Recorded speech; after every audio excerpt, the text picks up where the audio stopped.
Given this background of global slavery tourism, as for methodology, I analyzed a core of all the academic database articles that analyze this growing form of travel. Assessment of 49 articles, as well as some of the key books and journals on global slavery tourism, shows a gap in applying diasporic communication theory to slavery heritage tourism in order to maximize African ancestor peoples' positive ancestral self-identity. Our discussion here begins to fill the gap between diasporic media theory and global slavery tourism in two ways. One is it's a quest to find a theory to better explain the major forces on African Americans of the identity shaping stories we encounter.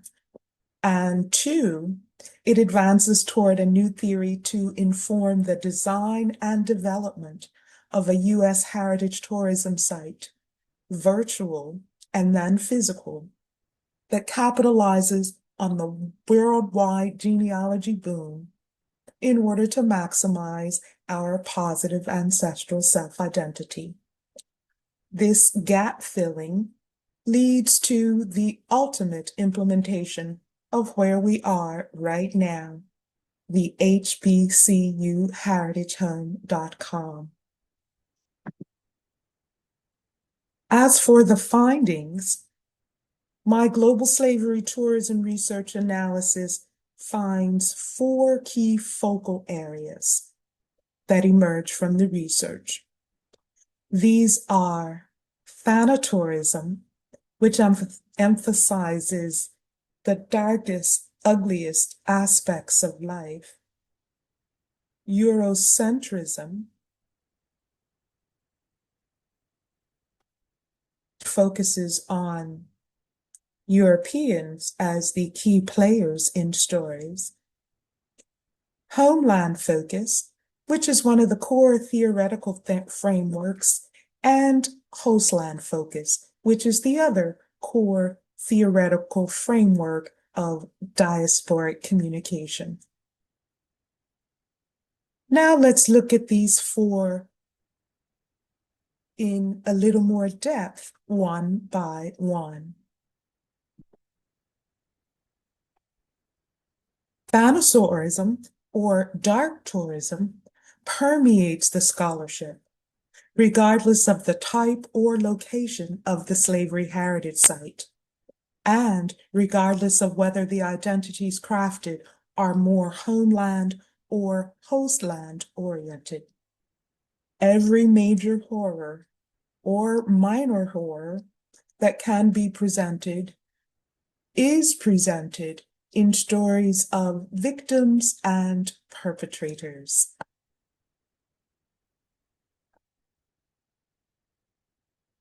The second theme, Eurocentrism, shows itself as a focus on European countries that financed and otherwise operated the slave trade.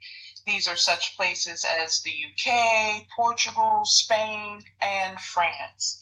Here you see the Museum of London Docklands permanent exhibit titled London, Sugar, and Slavery. While members of the African diaspora are not the primary audience for these sites, they are frequent visitors who receive the message that their ancestors are victims ripped from home, endangering a nostalgia, or engendering, that is, a nostalgia for the homeland.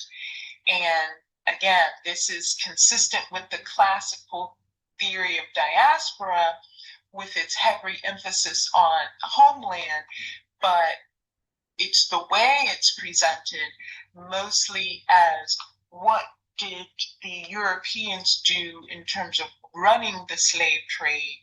So it's really the story of them as opposed to others. And when others are included, again, they typically are included as the victims to tell the stories of the horrors that happened to them, and much less so other stories.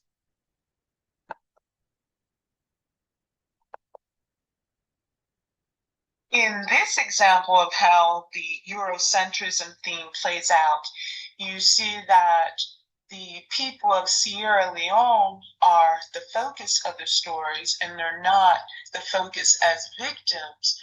So that is a focus on the diasporans, but the story is told as if these people who've lived this life of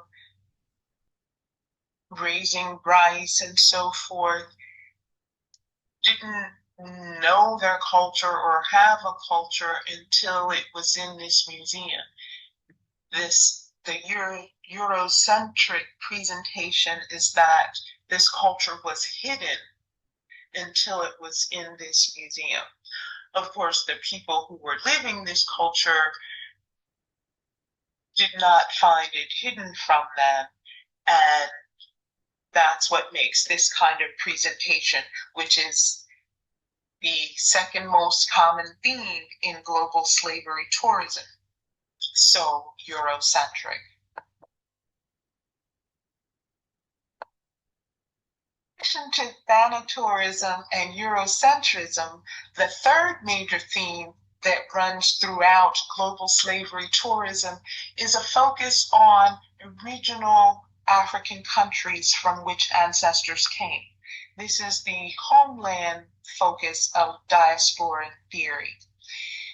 These slavery tourism sites are in such places as Ghana, Nigeria, Benin, Senegal, Madagascar, Western Cape, and Kenya. Here you see that the Ghanaian president promotes the notion of Ghana as home for members of the African diaspora. That is a classic example of the homeland focus.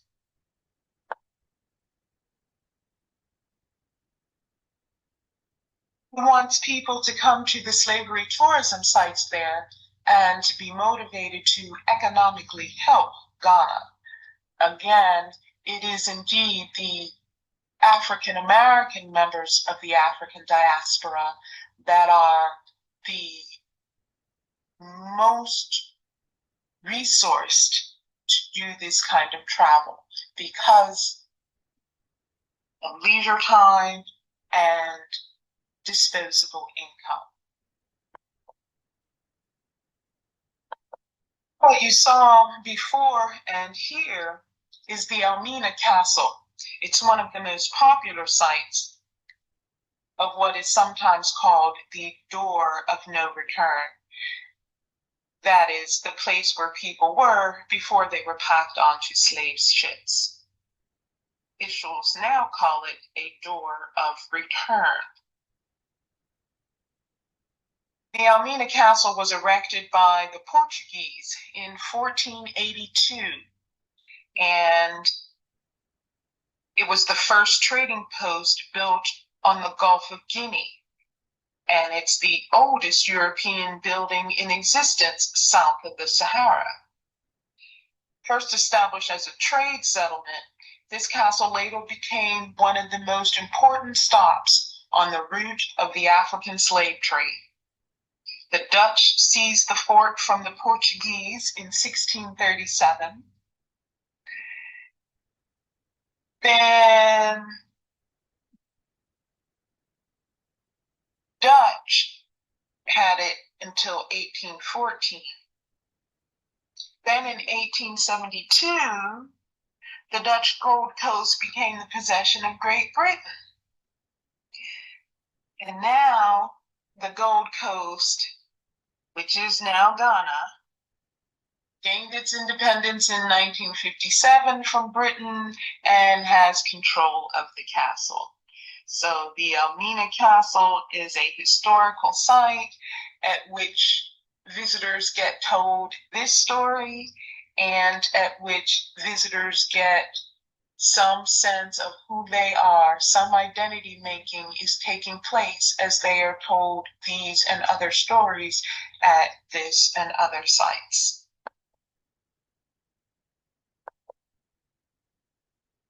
One of the many other African countries where slavery tourism is big business is Gambia. This, of course, is where Alex Haley became a genealogy tourist. His book and movie Roots were so inspirational in encouraging people to do this kind of research and travel. And most of these sites now present messages consistent with the classical theory of diaspora, again, largely because of Haley's work.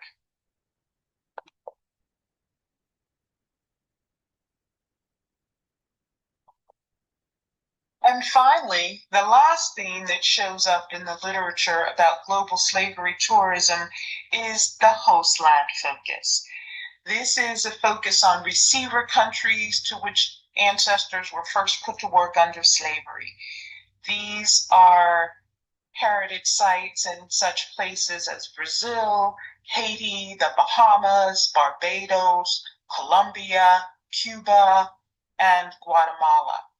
Here you see a site in Brazil that, as is typically the case, does have the thanatourism focus on violence, and also has a very specific hybrid identity focus for Afro-Brazilians.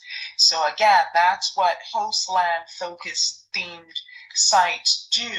They tell stories more related to a particular subset of people in a new community, what is sometimes called a hybrid identity. Sites in host countries tend to line up also with this idea of new experiences being the most important shapers of identities as opposed to the ancestral experiences. And the emphasis is on the way people use multiple identities and converge multiple identities. And this is a typical example in Brazil where that culture is combined. So you've got some of the African elements and you've got a whole lot of specifically Brazilian elements that have combined for this new culture.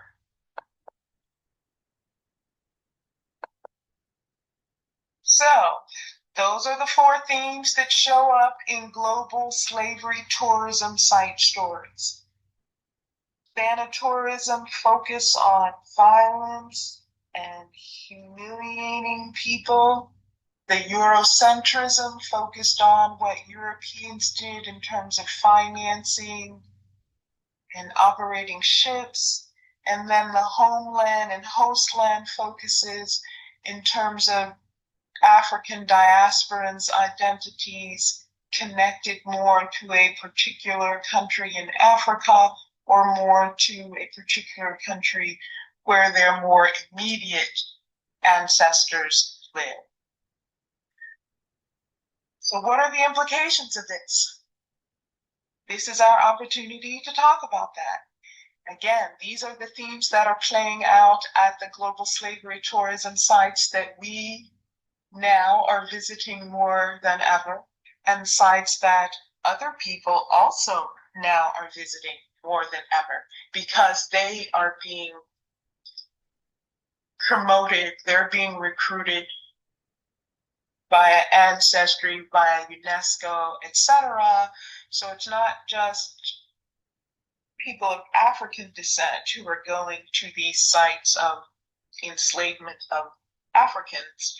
It's all kinds of people. And so the messages are for many people. Some of the messages, again, as we see through the UNESCO Decade Declaration, some of the messages are to encourage people not of African descent to be very enthusiastic about contributing to making things better.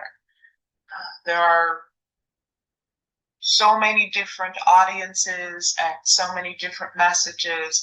And again, the implications can be wide and broad. And I'd like to know what you think about the implications, or what more you would like to know about the stories that are told at global slavery tourism sites.